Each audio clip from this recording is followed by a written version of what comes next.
Hey, my name is Sharon Jenkins. I am the Master Communicator, and you are tuned in to the Literary Fellowship. I am so happy to see you all joining us today, and we're going to have a fabulous time with Sharon Norris Elliott and Stacy Hawkins. How are you, ladies? We're good. Well, Great, thank you. great. Now, at the Literary Fellowship, what we do is we just hang out and we talk about things that are literary based. So, what I'd like you to do, ladies, is introduce yourself. By the way, I am the Master Communicator, Sharon Jenkins, and I am thrilled to be a part of this particular Google Hangout. And we will be here every third Saturday from 10 to 11, and we'll just have some fabulous people here who are in the literary industry who, kind of know what's going on. And it's, Marvin Gaye's song, "What's Going On?" Well, hey, we're going to tell you what's going on. So first, I'd like Sharon Norris Elliott to introduce herself because she's invited a few people to come and hang out with her. Sharon. Hi, Sharon and Stacy and Kay, if Kay gets on the line, and Diana and everybody else who might be watching.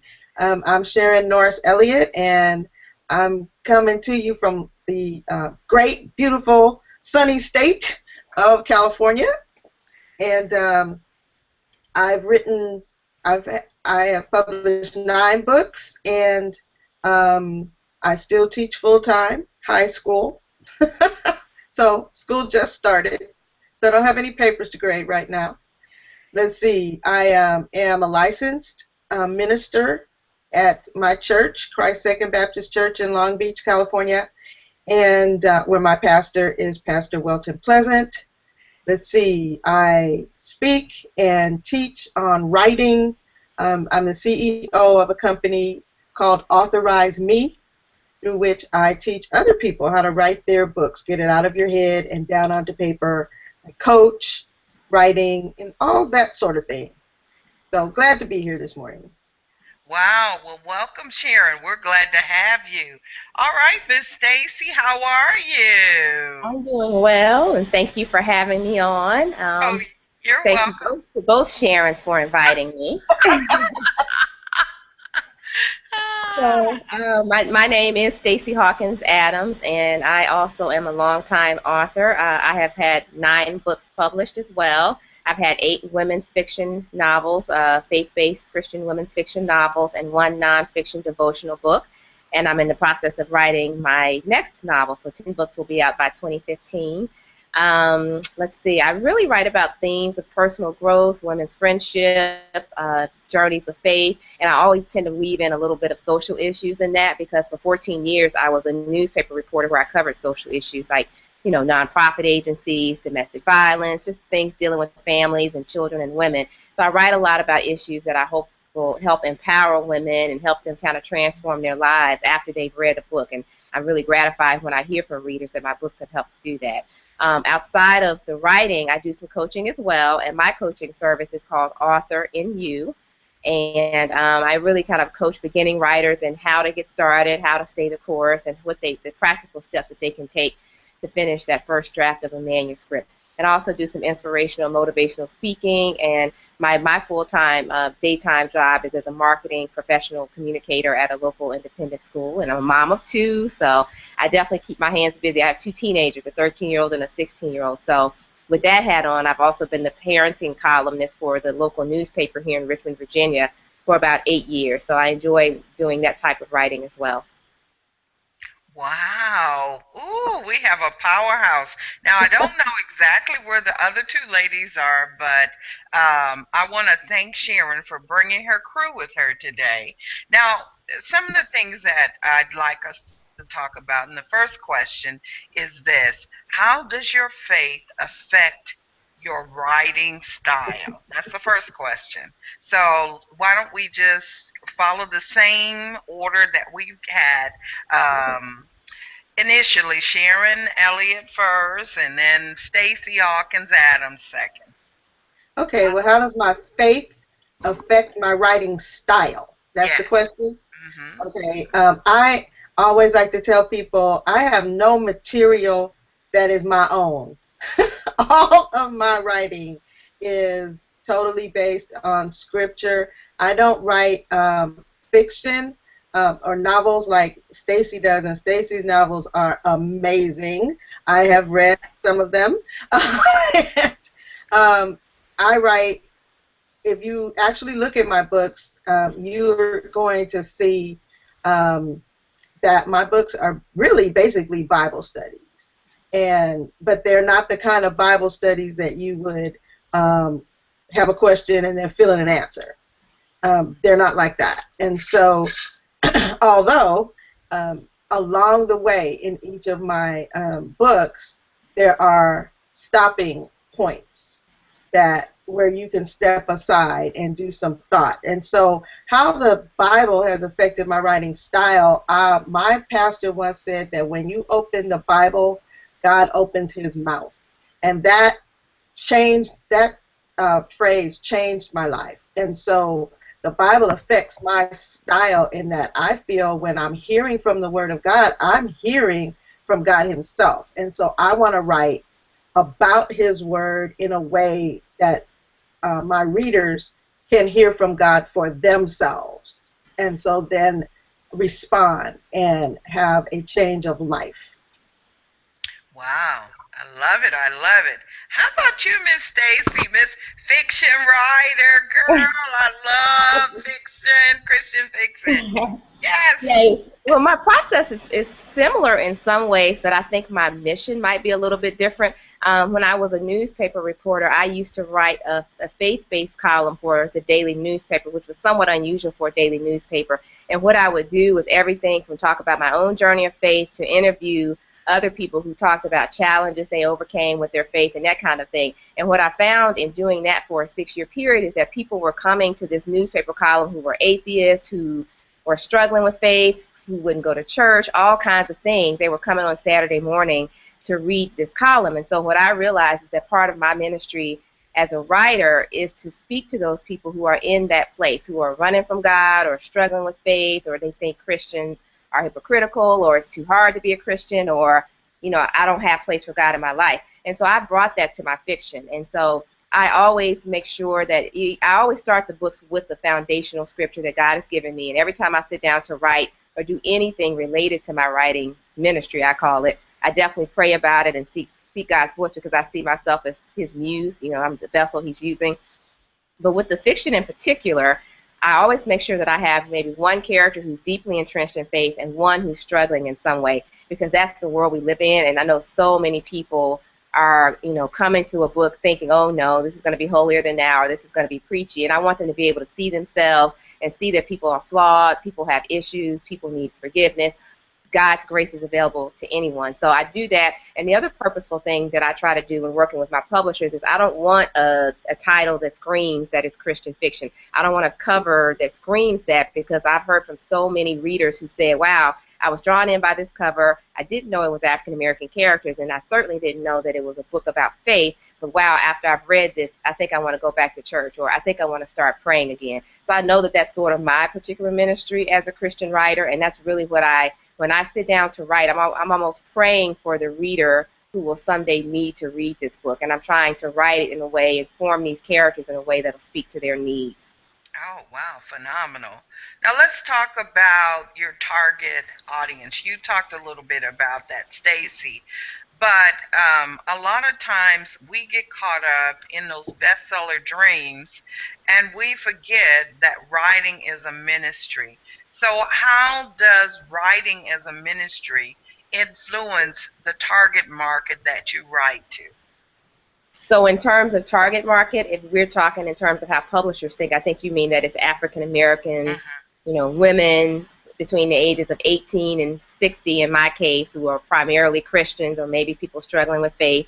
You might even say some are college educated. That would be, I guess, what you consider the primary target audience, because they're going to be the natural readers that are going to identify with me and come to my books. But my audience actually has expanded a little bit, and I do hear from book clubs and readers around the country who say what I just said. Oh, I picked it up. I didn't even realize the characters were African American. I was identifying with the main character, or I had the same issue as a particular character, and then I was like, oh, they're African American, and this is a story that relates to anyone. So I do hear that a lot. Now, I know some people specifically write for the urban market, or they specifically write toward a target market. I really just write what God puts in my heart. I write probably a lot of from the place that I am coming from, and so I don't necessarily say that I'm urban, but I'm not trying not to be urban. I really am just trying to tell this story, a theme that'll speak to any woman where she is, and I know that my primary woman is going to be an African-American woman, so that's why my characters are primarily African-American. That's the audience I identify with, but I still think the stories could speak to any woman reader who's dealing with any type of issue in life. Wow. Sharon, what do you have to say about that? For my audience, was that the main question? My audience is very, I write for several different audiences. I write parenting books, and so my parenting books are mainly not just for any parent. My last 2 books are really aimed at the parent of the older child, and then I have a parent book, Raising Boys to Be Like Jesus, is really, it spans the whole time that we're raising kids, but the children who are younger, I think those parents can get a lot out of the book in terms of how to start with their kids, whereas the audience that usually picks it up have been in the parenting thing for a while. Their children might be late elementary or middle school, and so they're picking up the book to make sure they end well with these young men as they're in their house. And then Boomerangs to Arrows is about launching the adult child. Then I have my women's titles, Living a Milk and Honey Life and Power Suit, The Armor of God, Fit for the Feminine Frame. And that's really mainly for women, I would say probably the ages of about 25 on up are reading those books. And then I've got a devotional book that really works for anybody.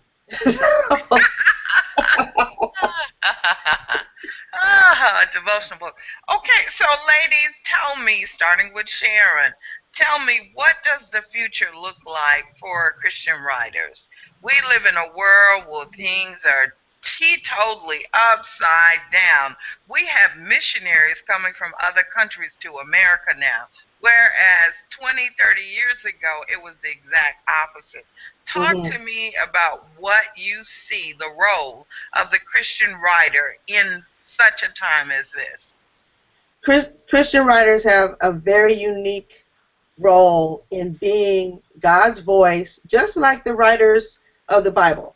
The writers who wrote the books of the Bible were regular people, just like us, and God was speaking to them and then through them to their generation. Of course, now we know the Bible is for every generation. I think what we get to do, it's amazing that God allows us to do this. I'm just so excited that He's included me as one of His mouthpieces. And so the Christian writer can, because of the area in which we live, and just like Stacy says, she writes from the place where she is at, you find a lot of me as well in my books. Why did I write Raising Boys to Be Like Jesus? I was raising boys. Duh. Okay, so God uses what He lets you live through in order to get to other people. Now, that doesn't mean that all your books, none of my books are autobiographies. None of them are my story. They're all about what God can do with a woman who has little boys, or with a woman who has boys she needs to get out of her house, or with a woman who wants to, live like Him, and with a woman who wants to live, in the power of God. So Hey, Kay. So all of the things that we write about, God is allowing us to use what He lets us grow through and go through to touch the lives of other people. Wow, wow. Now, hi Kay, how are you doing? Kay, can we hear you? Can you hear us? Oh, okay. Yeah, good girl. You're an overcomer. You're more than a Persevering. conqueror, girl. If at first you don't succeed, try and try and try. And try again, and you're That's here. exactly right. Yay! What I had to do is close everything down. But that's a good lesson for writing. Never give up. Absolutely, absolutely. Sharon, could you introduce yourself, and then I want Sharon to give you the question that I just gave her, and then we'll come to Stacy. Kay, introduce yourself. Oh, I'm Kay Marshall Strom. I am a writer. I have 42 published books, and I've done just about any kind of writing you can imagine. And I love it, and I also love helping other writers. Wow, wow. Okay, Sharon, you want to share with her the question I shared with you?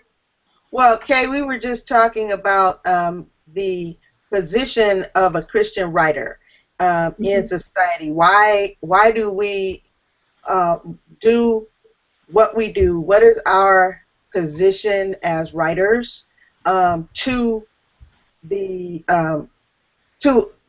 public, to our readers? I see. You know, I feel like one of the greatest things we bring to the table is that we have true hope. We, no matter whether we're writing about a difficulty in our lives, whether we're writing, a lot of my writing has to do with social issues. And it can be kind of, people say, well, it'll never get any better.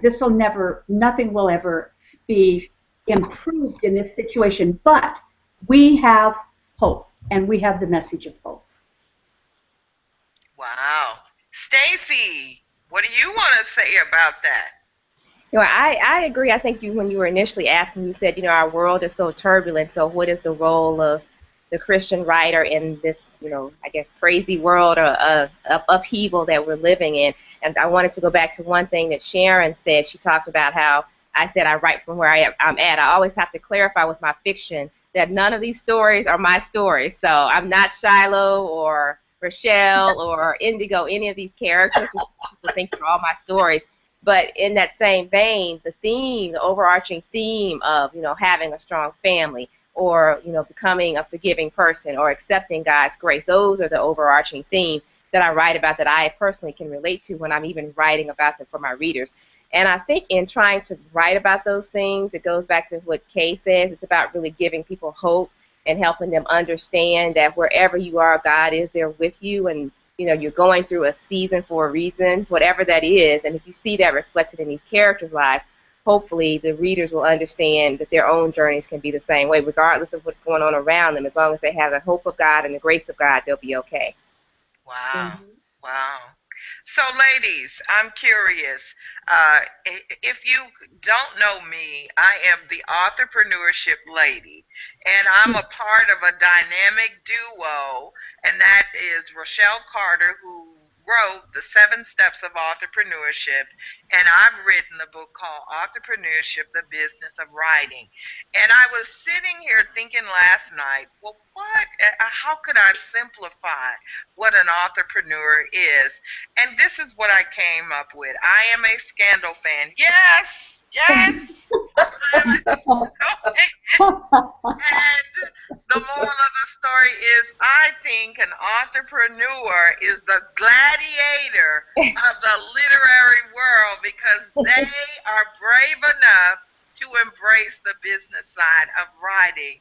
Let me get your opinions on that. Remember, the authorpreneur is the gladiator of the literary world. And technically, each one of you ladies are authorpreneurs because I heard each one of you say, listen, I write, but I also help other authors. Okay, so Stacy, we'll start with you.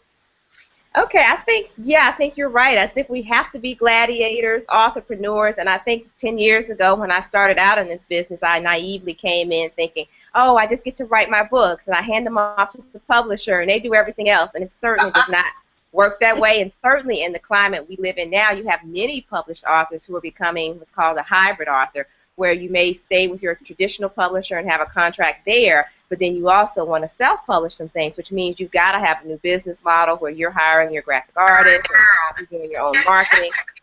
So I think it is. I think it is. Hold on 1 minute, Stacy. Hi, Diana. If you have anything on in the back, could you turn it on? But I also all cell phones, all Bluetooth, everything. So if you have anything on in the background, turn it off. Okay, yay! Everybody's here. I'm loving this. Hi, Diana. Books, and I hand them off to the publisher, and they do everything else. And it certainly does not work that way. It's perfect. So what that means is that called a hybrid author, where you may stay with your traditional publisher and have a contract there. See, I guess we want to hear you again. I don't know what's going on. Diana, what do you have on your computer? Hold on 1 minute, Stacy. Diana, can you hear me? Anything on in the back that you turn on? All cell phones, all Bluetooth, everything. Okay, let me. If you have anything on in the background, turn it off. Okay, yay! Everybody's here. The party begins. Hello, everyone. Hi, Diana. Hello. Okay, so but we've got this feedback. And so what I'm going to ask everybody to do, go to the top of your screen. If you could mute your microphone, you'll see a little person, and then you'll see a microphone. If you're not talking, mute your microphone and we'll be fine. I think I fixed what the problem was. Oh, yay! Great. Don't mute your microphone. We're good. Okay. Stacey, you're on again. Tell us about this entrepreneur, the gladiator of the literary world. Okay, did you say me again? Okay. Basically, I was just saying that we really do have to come to the writing world and publishing world now with the sense of being a business person as well as an author. So I think the days of when you could simply write your book and send it to a publisher and just kind of turn over your book baby, those days are gone. So you really have to come to it with a sense of how do you want to reach your target audience, what is your goal as a writer, how many people you want to reach, what are you going to do to make that happen, and how do you keep that business model in place while also making sure you keep the ministry of what you're doing in mind. Absolutely. Very good, Stacey. I love it. Diana, can you introduce yourself for us, please? Hi, my name's Diana Flegel, and I am with Heartline Literary Agency, and I've been a literary agent for 7 years now. And you are right, we are in challenging times, but exciting times in the publishing industry. Wow, wow. Okay, what do you think about entrepreneurs being gladiators in the industry? Absolutely, they have to be. They have to be. So I'm real excited to hear that conversation because it's definitely, they have to be their best advocate. They know and have to have the passion for what they've written. They must be their primary promoters. And it definitely takes a hands-on, involved author today to succeed. Very good. Loving it. Loving it. All right, Sharon, Norris, Elliott, are you ready to talk about the entrepreneur, the gladiator? Absolutely. First of all, let me give a shout out to Diana. She's my agent. Yay! And these dynamite entrepreneurs are my friends, and so it's so cool to be involved with the deep sheep of the kingdom. Okay. The entrepreneur, Stacey pretty much said everything that we have to do. We have to write. We have to, first of all, we have to worship, so we have something to write. And then we have to write, and then we have to market, and then we have to, sometimes with our smaller pieces or Some pieces we self-publish, some pieces go to the big publishers, some go to the medium-sized publishers. It's really an all-encompassing work. It's a job that, and again, it's a job that I'm still doing part-time. It is a full-time job, but it's a job that you are called to do, and it's something that for me I can't not do. So it takes a lot of organization. All you folks who want to be writers, you've got to be organized and committed, and just love the work but realize that it is work that has to be done. Wow, you've said a mouthful. Okay, Kay, tell us what you think. Well, what I think is I want a gladiator going before me because I don't want to be the author, but I don't have that choice. I will say I do remember the days when we got sent on author tours and all these different things, but those days are gone. They are gone, and I am learning, like Sharon, I am learning to be my own gladiator. I have a real passion for what I do. I love the writing, but it is hard for me to sell my books. Sharon, I'm learning from you. I'm watching what you do. Because what I tend to do in my speaking engagements is I go and I kind of say, you probably don't want to buy any books, do you? And that's not a good thing to do. So I am really learning the importance of developing these skills. A lot of people say to me, I want to write, but I don't want to do any of the business side. And then I say, then you don't want to write in this day and age, because that's a big part of it. So Amen. I think I would say we cannot just do like any job. You can't just do the fun part. You can't just do what you like. You have to be do your own marketing. You've got to be your own advocate. And so go for it. We've got to do it. Yes, yes. Can I add something, Sharon? Absolutely. I find that, I hear a lot, Kay, I just applaud you because it's not easy to change midstream, and the industry it's like being on a roller coaster, truthfully. It's a ride that just has its ups and its downs, but it's so rewarding. And I think, just like Sharon said, in our worship and in our walk with God, He constantly brings us up higher in our spiritual life and in the writer's life. They have to be, willing to be courageous and rise higher, and it definitely expands us, and it puts us into a faith walk that is different than any place we've gone before. It's very Star Trek in the, we're going into territory where we haven't been. But we've got to be willing, and I'll tell you, the authors that are willing, like Kay and Sharon, to do this, and the other gals here, all of you, they're the ones that are going to be the ones that God's going to use in these coming years to write His answer to the questions the world's asking. And it takes a lot of courage. And, it isn't financially as rewarding as it used to be, but that can't be our bottom line. It has to be just getting the words out to enter conversations that we need to be having in the marketplace. And too often the Christians show up 10 years late and out of breath. And we cannot be doing that, So I know Sharon and I have been working, and baby stepping our way and just climbing that mountain. And it's rewarding, it's challenging, it's exhausting at times. And yes, there are moments we all think, I'm going to quit, But there's nothing like it when you know that you're doing the thing that God has you to do. So I just encourage you all, Kay, I just love you, and I love reading what you've written. So I just think, to continue to seek God and just take your precious.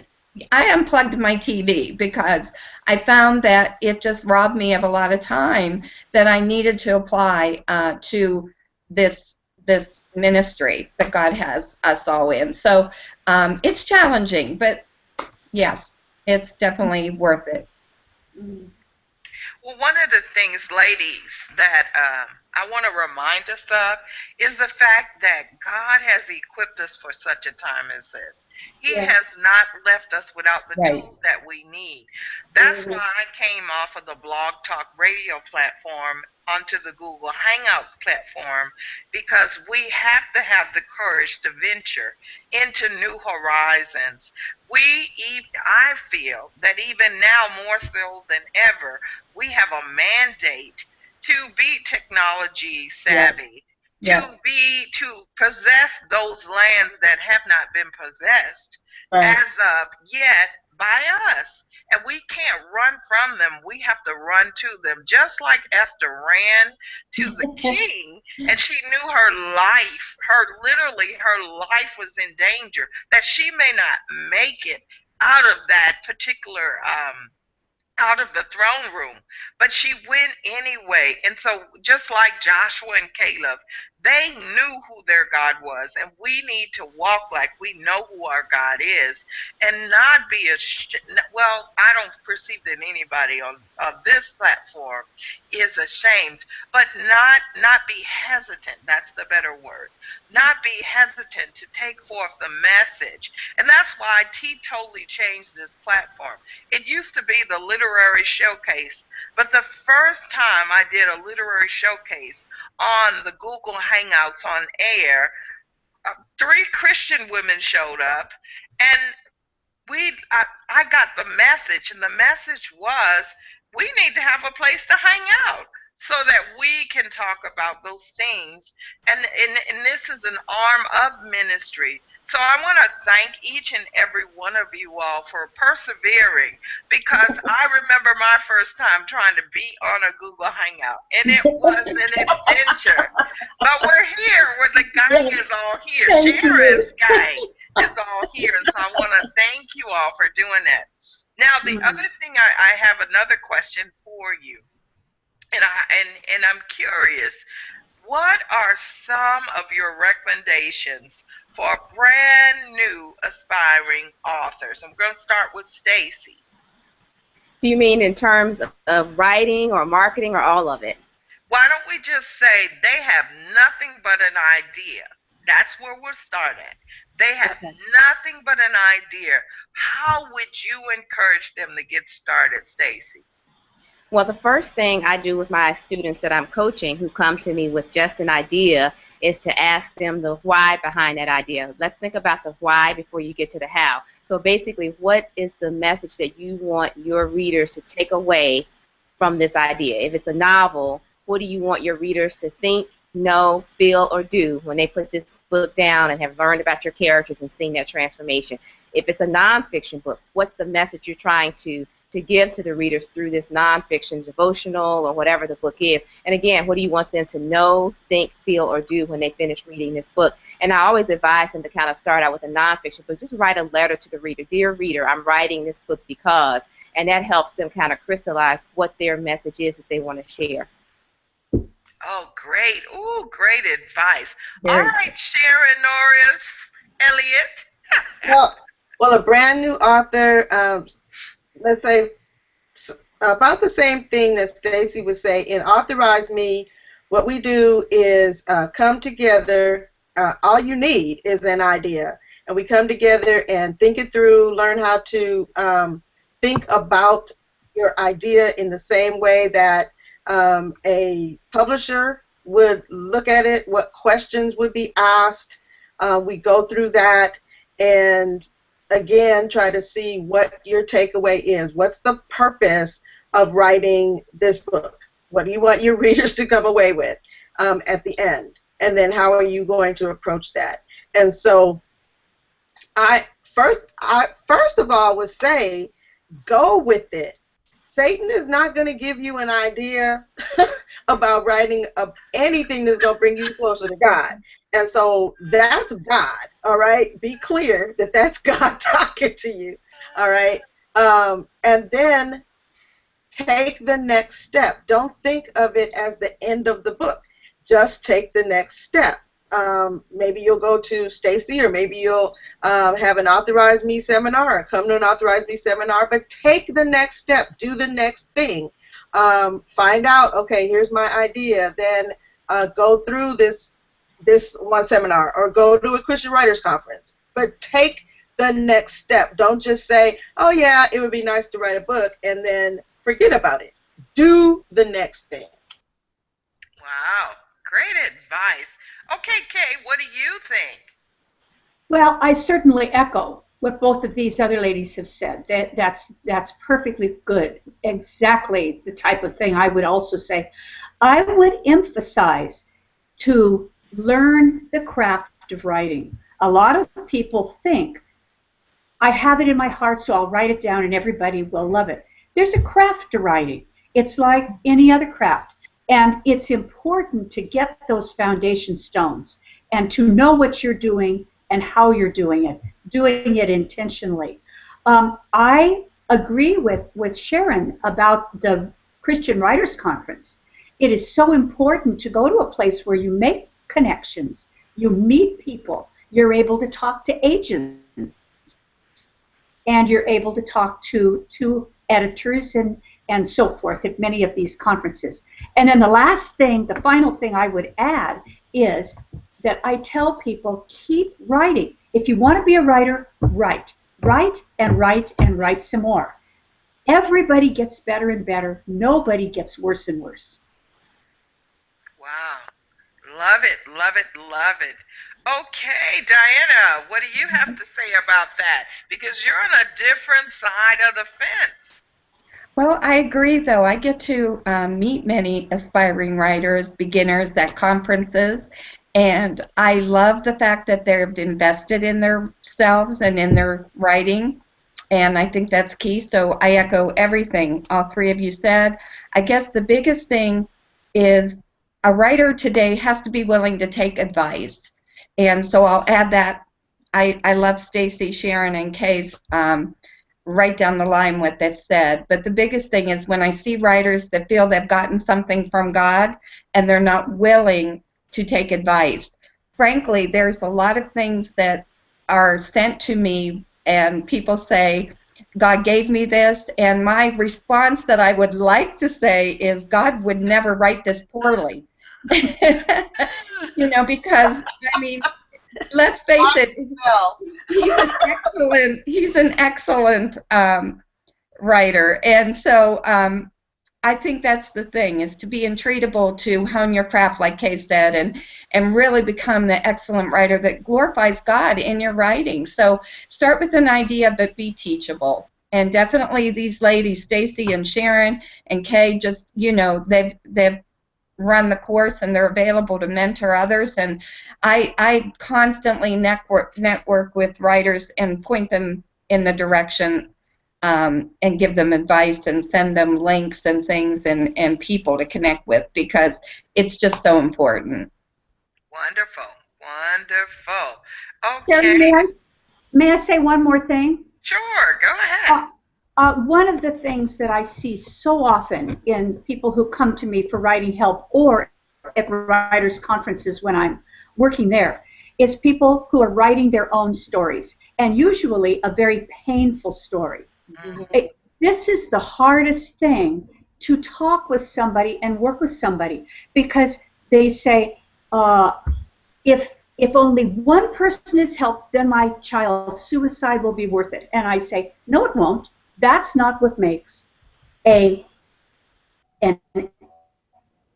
painful experience worthwhile. So I think that it's so important to say to people, in some of these hard experiences, I have a book out about my hard experiences, and some of the rest of you do too. But what I tell people is it worth writing? Absolutely. Is it worth being published? Maybe and maybe not. But write it as a journal, write it now, and let it cool.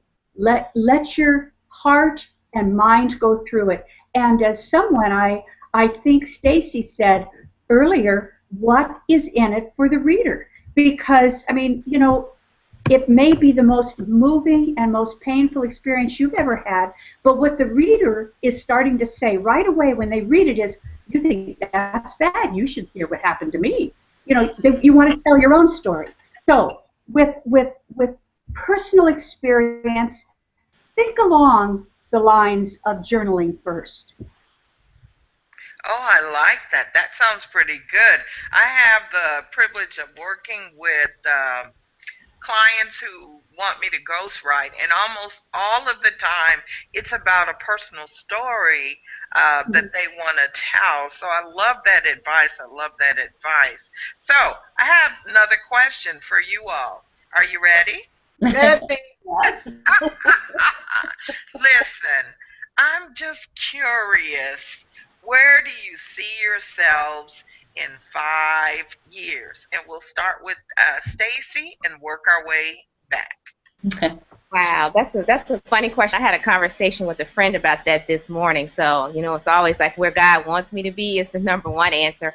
But if I think about a vision for my writing ministry, I certainly would love to see some of my novels turned into my novels turned into movies, whether that's, you know, the little screen TV movies or the big screen. I certainly see that there's a vehicle for some of these characters to come to life and kind of live on in that manner. I know a lot of authors say that, but that's certainly one of my goals. And then the other facet of what I'm doing right now, which is where I see God leading me down a new path, I'm not sure where he's taking me, is that I spent a lot of time this year mentoring women with those personal stories that Diana was just talking about, or Kay was just talking about, and how can they use those stories to make an impact in the world. And so actually in October, I'm going to be hosting a women's empowerment brunch here in Richmond, Virginia, where I live, where 4 local women I know are going to just share their personal stories with the audience, and we'll talk about the power of story and whether you write it or you use it somehow to make a difference in other people's lives or some other impact. You know, one is a breast cancer survivor, one grew up in an abusive home, and now she's a child abuse mentor to local children. Another started a women's foundation and has raised like $600,000 for the local community. So I really want the women who come to that event to just be empowered to know that, yes, some of you guys have stories that will be books. Some of you will just end up journaling. Some of you might blog and share your message that way, but just own that there is power in women's stories. So I guess 5 years from now, I see myself not only writing more novels, but also maybe nonfiction books along those lines, and also maybe just speaking to women about how they are relevant right where they are and how they can use their own gifts and talents to make a difference. Oh, very good, very good. All right, Kay, what do you think 5 years from now? Wow, every year I get older. 5 years, 5 years old. I want to say to Stacey, you're interested in having some of your books on the screen. I would really suggest that you look into doing some screenwriting yourself, because generally in that situation, a producer will ask, do you have a script to go with this? And so that might be an interesting thing. I also write scripts. I've done some TV writing and some movies. But it's a very great way to expand your own ministry. But about 5 years from now, you know, it's hard for me to say. If you had asked me that 5 years ago, I could never have told you the direction that I've gone, because it's a whole different way that God has led. So what I want to be doing in 5 years is writing. I want to be writing whatever God brings to me, but I want to be writing still. Oh, wonderful, wonderful. Thank you. Sharon! 5 years from now, I would love to be full-time in the writing and speaking ministry. I would love to, all the things that I do in that umbrella. In my Life That Matters Ministries umbrella. I'd like to be speaking more. I'd like to continue to be writing, teaching other people how to do what we do, how to get the messages out of their heads and hearts, because that's the bottom line. I guess the bottom line is that I would love to continue to preach the word, teach the word, and get other people out there, because Jesus is coming. We need to be getting people ready. And so the more I can do that, the happier I will be. I think there's a song about that. Anyway, that is what I love to be continually doing. Yes, Diana, I'd love to have some bestseller in 5 years. All of that kind of thing. All right, that sounds really good. Okay.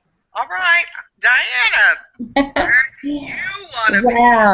Wow. So for just the whole agent job, it's changed tremendously just in the 8 years I've been involved.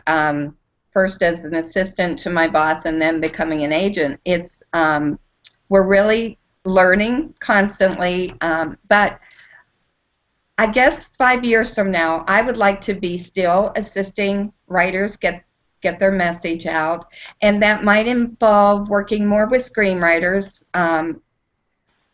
working with Gideon International, which is the Christian film conferences, and kind of just helping network. I just have a strong heart for whether authors are represented by other agents or not, it doesn't matter. I just network as much as possible. I assist as much as I can, and I just see myself continually in a networking role to connect readers with authors, messages with any media that's possible. And again, that's challenging, learning the technical side of everything, but God's good to give us people that, I love the word you used, Sharon Jenkins, when you said God's given us a mandate. I really do see that. He's given us a mandate. And so I guess I want to just step up and fulfill my role. And I would, Sharon, like to succeed in checking off every one of your wishes. Your heart's desire. So, yes, definitely. I'd love to be a part of that. I also, Sharon, can I say one more thing? Sure, go ahead. I also have a dream of perhaps starting or working with a small publisher, because there's so many people I know. Stacy, you meet them as you're helping and coaching them, and Kay, you do too. But it's so difficult to get into the business, to get your foot in the door. And I think I'd like to be a part of a publishing company that will coach these new authors and bring them to a good place where their books really are ready to be published, and then do some of that early publishing. Wow, sounds good to me. I'm curious, has anybody on the Hangout ever used a virtual author's assistant? Just curious. I haven't. This is Sharon. I haven't. Anybody? I've had virtual assistants, but they're usually local college students, mass communication students in my area, not a particular author's assistant, but people I've had on my own. I see. I definitely need some kind of assistant, virtual, real, somebody. Well, I use my husband. Oh, your husband? Yes, That is so funny. he is the best. I started to say critic. Actually, sometimes I get very unhappy with him, but he's very, very good, and he is a very good proofreader. But we did 2 books together, and our marriage almost ended, so that's not a good thing. I would say that one of my authors has successfully used a virtual assistant, and it's been really awesome because I gave her a list, and then she split the list up, and she handed half of it to her assistant, and it worked really well. So, Oh, good. I do know people that have used them successfully. I would love one myself as well, and I have used, like Stacy, interns that have done some reading for me and some recommendations, but I find that I haven't had anybody that's been really faithful. Their schedules have always interrupted, but I think in the last days we're going to be bartering a lot of our sharing a lot of our expertise with one another in ways that doesn't always cost us financially. I think that's an ideal thing to consider, bartering. Oh, I agree wholeheartedly. I do. Okay, ladies, we have about 6 more minutes, but I want to ask you. Let's pretend, we're good at this. We're writers. Let's pretend that we only have 6 minutes to leave our most profound message to the world. I want you each to take, well, let's say 1 minute. You each to take 1 minute and leave your most profound message to aspiring writers or seasoned writers. Okay, are you ready? We're going to start with the beautiful Stacy. Oh, wow. Let's see. I guess the message is when I was writing my one and only nonfiction book, it's a spiritual devotional book, but it's part memoir because it's got a lot of my story. And as a trained journalist, I hated putting myself out there. I was used to telling other people's stories.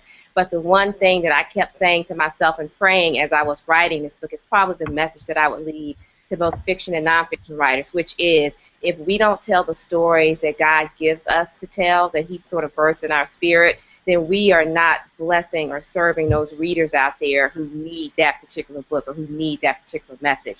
So really just remember that if you are a writer with the story in your spirit that God has placed there, you are in some ways maybe being disobedient, but you're certainly not doing as God calls you to do if you don't birth that story, because there is someone somewhere that needs that story to be healed in some way. Mm-hmm. Wow. Ooh, okay, Kay, you're next. Well, I agree with what Stacy is saying, and I would say to write the story of your heart. Write the story that God has laid on your heart. And too many people look and say, what is popular now? What is selling now? What can I make money at?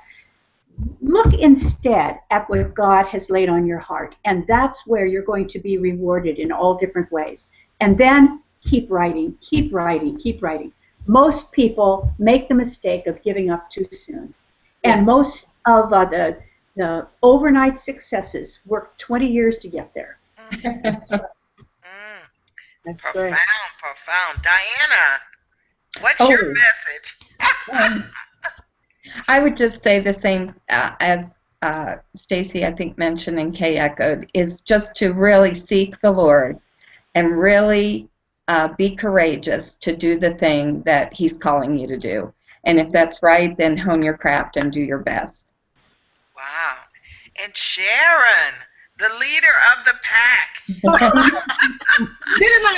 Didn't I train them well? Wow. Oh, I am so impressed. I am so impressed. And all they said exactly what they should say. They said exactly what I was going to say. Okay. All the deepness is already out there. Yeah. The most profound thing you can ever do is follow the Lord. And so, as a writer, you've got to do what He says do. You've got to write what He says write. And then you've got to stick with it. You cannot back down off of it. You've got to get edited. Okay. You've got to check with different places, so you'll probably get rejected. You've just got to stay the course. Yes. Write, get better and better and better and better at it, and do not give up. Stick with your vision that God has given you. Wonderful, wonderful. Okay, now, Sharon, do you have any new projects you want to share with our listening audience? Oh, yes. Okay. The biggest new project that I have is my children's series. I'm so excited about that. I Really Need to Know is the series, and there's 7 books in the series. Why I Get Into Trouble, and Mommy Cried This Morning. That one's about death. Why I Get Into Trouble is about the sin nature, and these are for kids 4 to 8. Okay, and then Special Church Snack is about communion, and Funny Math is about the Trinity, And then there's 3 others that haven't been written yet, so I'm really excited about that series. And then Diana is hard on the case for finding a publisher for the 3rd parenting book, which is Didn't See That Coming. When our Christian young adults get out of our house and then go crazy. Okay, what do we do about that? So those are the newest projects that are on the table for me. Oh, very good. Diana, new projects. New projects. Oh, goodness. Well, definitely promoting what my authors already have out there and helping my authors establish platforms so that they can continue to sell their books. Sharon has some excellent books already out that we're trying to really, boost the readership on because they have great content. So that's the biggest thing, I guess, is really helping promote the authors that already have great books out there. Okay, thank you so much. And Kay. Well, I have 3 projects going. None of them are in the stage of talking about too much, but one is a movie that's been picked up and is in the process of being made. It's a futuristic example of what the long-term end can be of a mentality of abortion. And the second is a novel that is actually a mystery that involves true historical ideas. And the third is a nonfiction book on how would the world be different if women were not only allowed but encouraged to use their God-given rights. Oh, wow. I like that. Stacy. Okay, well, I mentioned the brunch that I'm planning for October, so I'm working on that. And then I'm also writing or rewriting the 3rd book in my Winds of Change series. The first 2 were Coming Home and Lead Me Home. So I'm working on Finding Home, and hopefully that'll be out sometime in 2015. And I'm also writing a proposal to submit to my agent for a standalone book that I'm really excited about. So working to get that in tip-top shape to submit to my agent in another month or 2. Okay, sounds wonderful. Diana, are you looking for anything in particular in regards to writers?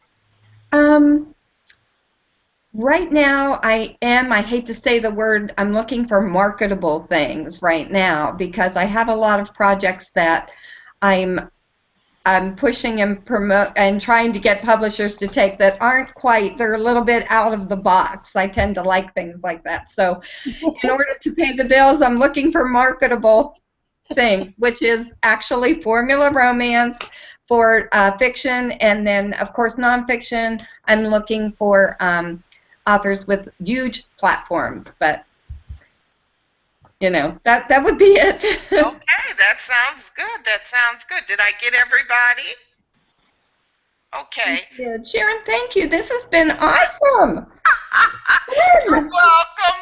I'm not finished. Every month, the 3rd Saturday of every month, we will meet. If you have some people that you want to recommend to join the hangout that have a great word for such a time as this, let's do it. Send them to me. We want to put them in the hangout, and we want to talk about God, and we want to talk about our mission as Christian writers. Well, I want to thank everybody for showing up today, and I also want to thank Sharon Norris Elliott, who has been my friend for a long time. I actually met her at a Christian Writers Conference, and we have been stuck like glue ever since. I just can't shake it.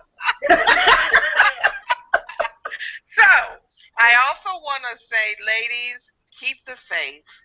And keep doing what God has ordained you to do. I want to encourage you and say, if you all don't do what you're called to do, I can't do what I'm called to do. And that is to encourage, exhort, and to empower writers to do what God has called them to do. So, this is a serious matter, but we had a lot of fun today. Mm-hmm. I'm so happy that everybody showed up. Yippee! And we will be the same place, the same time, the 3rd Saturday next month, and our guest will be Rochelle Carter, who is the publisher for Ellicor Publishing. So you don't want to miss it, and she's bringing some of her authors with her. Ladies, thank you so much. Any parting words? We got about 2 seconds. Thank Anybody want to say you. Thank anything? you. Thank you. Oh, you're Thank you for- welcome. You're Thank welcome. you for being our gladiator. It's the way I roll. It's the way I roll. Thank you, ladies. Have a great day. Okay. Bye. Bye. Bye, Bye. everybody.